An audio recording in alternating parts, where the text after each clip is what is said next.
So this is our second coffee break. Yep. And we're gonna talk about DLCs. Yeah. Yeah. Okay. Yeah. So And their moral ambiguity. moral ambiguity of DLCs. There's a nice ring to it. So from what I know about your position on this, it seems like you might have some concerns or like you're a little questioning about the DLC universe. You know what I mean? And I'm kind of interested to hear your thoughts on that. Right. So I like DLCs in a way, and it's uncomfortable because I'm still gonna buy the DLCs a lot of times. Like they had a DLC for Mario Kart 8. And we bought it almost immediately, and it had like this great Legend of Zelda course, and there's some fun things about DLCs. So I'll buy them because I want them. But I think my gripe is it feels like a way to just make extra money off of a game without actually giving me like entirely new content. It's kind of like how long can we milk this before they demand more?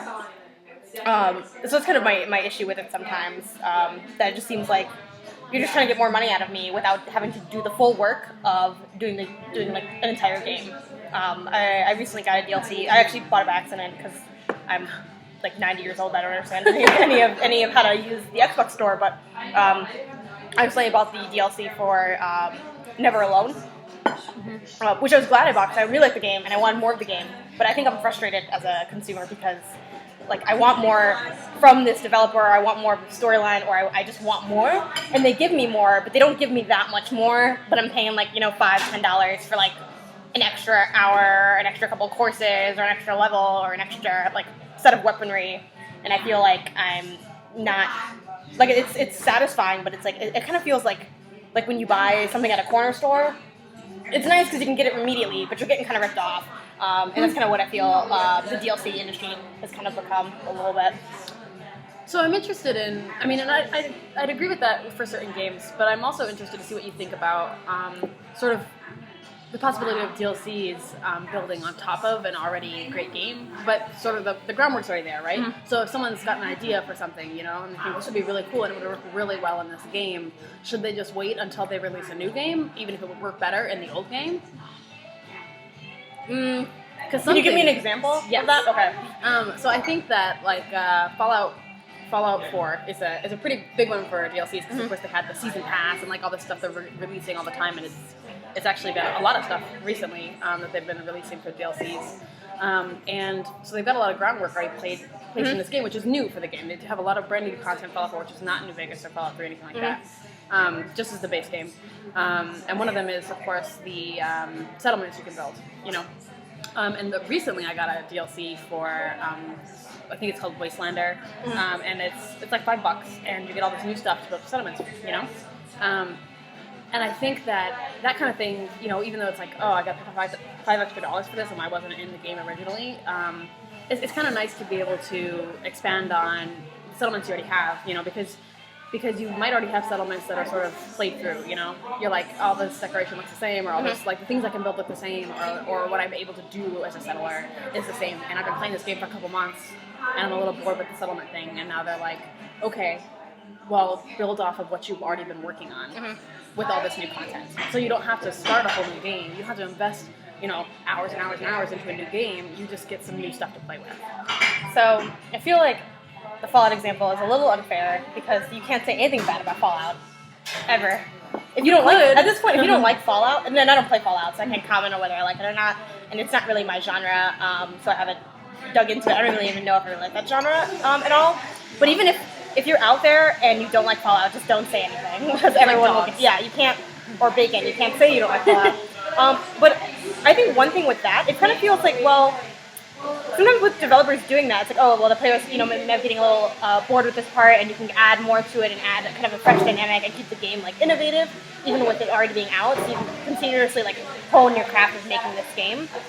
So what it kind of feels like is you didn't get it quite to the extent it should have been the first time, and now you're like, for another $5, it could be what you want it to be at this point, now that you've gotten bored with it. So one counter example I have of that is like I don't think you'd call them necessarily DLCs for Splatoon, but like there's been like additional courses added to Splatoon, like to the Splatfest that you can do where you like maps battle. and stuff? Yeah, new maps Okay. would be the right word for that, I think. I didn't have to pay for those maps. You just download them like a software update? Yeah, like a software update. Okay. So Yeah. I think like I think there's like so I think it's a little shady to like you're trying to get this extra $5 out of me instead of like if you really just felt like you wanted to refresh the game. And I get like, I think there's also that fine line of like, pay artists for their art. Mm-hmm.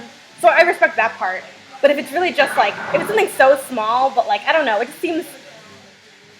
Maybe it depends on how far away the game is from where it should be. Because I know when Splatoon was released, that game like, and then that's why they added so many, I think, software updates because the game was like it did not feel finished. Right. It felt very like I know you haven't really played Splatoon. I was in it a few times at my house, but like you can tell it's just like you're like playing it and you're like, where is the rest? And there isn't any for a long time. But I think even like the Smash characters, you don't have to pay for that. So I don't know. I feel like there's even if you are just kind of adding some decoratives, I guess, to the game you've already created. So like with new Smash characters, that's definitely just like an extra bonus. Like they don't need new Smash characters, it's fine. They have like a lot already. But with that, that's given free, and maybe that's just part of Nintendo, just being Nintendo and being different and like kind of being completely not what Sony and Microsoft offer. But that's just kind of one of my questions. Like, why should I have to pay for like? If it's some depending on how small it is, there like an extent to where you should be paying for it? Should it never be free? Is it wrong for it to be free?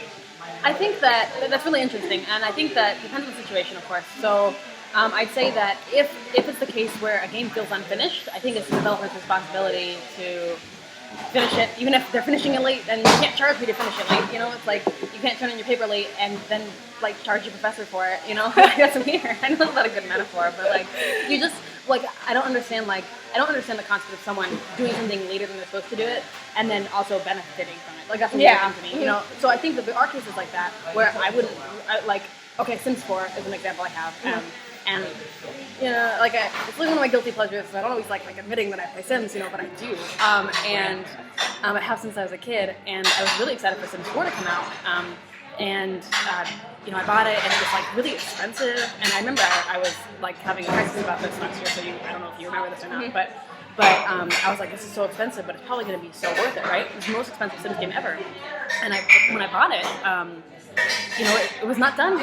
The game was not done. It was the worse than the previous game. Like, there was so much less content. It was, like, stripped bare. And it was very clear that they had done this in such a way to make you buy the expansions that come out every time Sims has expansions, for Sims 3 anyway, there's, like, Sims 3 Ambitions. And, like, all of a sudden, now instead of just having your regular careers, you can be a ghost hunter or something. Or, like, a daycare teacher, which was, like, cool. It's like, that's a new thing I get to do, which was, I really think that worked well with Sims 3 because it was like, well, now I've been playing this game for a while, and now here's a way for me to change it up. And I do appreciate that as a game player. I like having ways to change it up. I don't necessarily want a brand new game. So Sims 3 worked really well for that. But Sims 4, they gave you nothing, and then they made you wait until all these expansions come out, and they charge you extra $40 for all the expansions. I didn't buy any of them. I was like, no, I'm not playing this game with you. I'm not playing this game. So that was really upsetting to me. But I do think that if there's an instance where there's maybe sort of a gameplay difference, that's maybe when you'll want to, as long as it's not sort of like, for Sims, obviously it was a gameplay difference with expansions, but it was clear that they were trying to, like, screw you over, it was definitely about the money. But for other games, it's definitely more about, they're adding a new mechanic to the game or something new for you to do. I don't want to talk about Fallout all day. I guess I'd also talk about Skyrim, but they're kind of the same thing.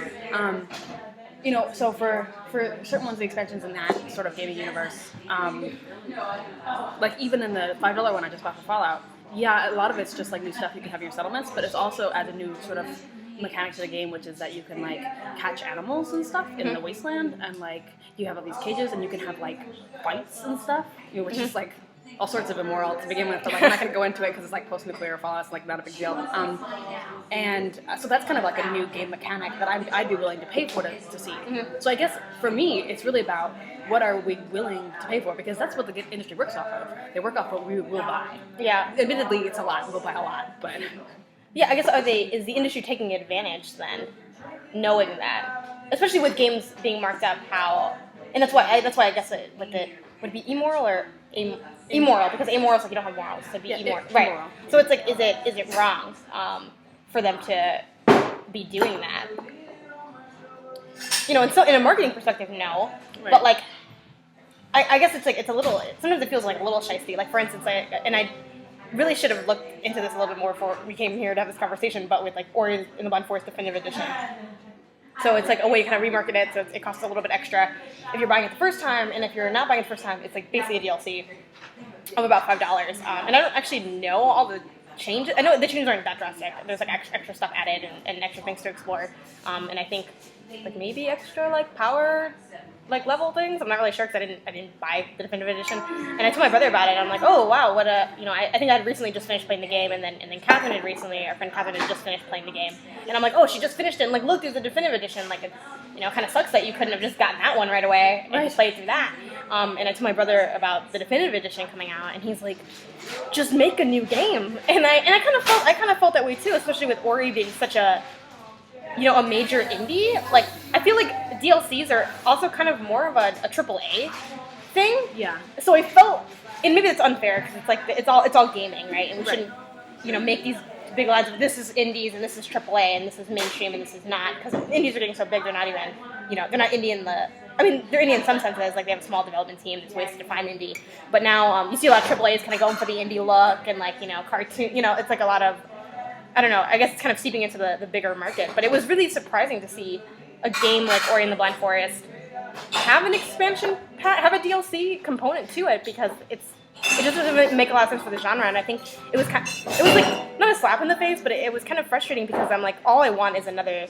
This is one of the biggest indies of the year, and it was a huge game, and it was Xbox One exclusive, and I think it was also on Steam. Mm-hmm. But it was a huge deal, and it's like this game was so good, and then you come back and you like a year or a few months later, you just give me this like little DLC of now it's the definitive edition. That like oh now it's done. Like it wasn't done before, but now it's done. It has like these weird implications, and it just kind of sat with me funny.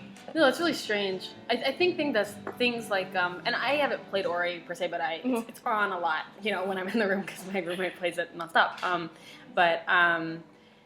It seems to me like the definitive edition kind of added story elements, and they weren't always just like at the end. Like they kind of were like in line with the plot. Like there was things added into the middle of the plot. Mm-hmm. To me, that feels really weird because that doesn't seem like extra content. That feels like content that was supposed to be in there in the first place. It's like, I don't know. Like if you write a book, you can't like send everyone who bought your book later. You can't be like, well, here's chapter 5. Yeah, right. You never do that in other things. You can't do that. Like you can say maybe here's an extra ending or something, but it's a little different. I think it'd be actually really cool if video games had like deleted scene sections or something. Because you think like a movie wouldn't do that either. You wouldn't be like, I mean, sometimes you see the alternative ending to a movie, and that's kind of cool. I like those. Yeah, and that's nice. They're never good, but I like them. Yeah. I know I had this DVD of Final Destination. Oh no! And they like let you like interact with choose who dies, and so it was weird.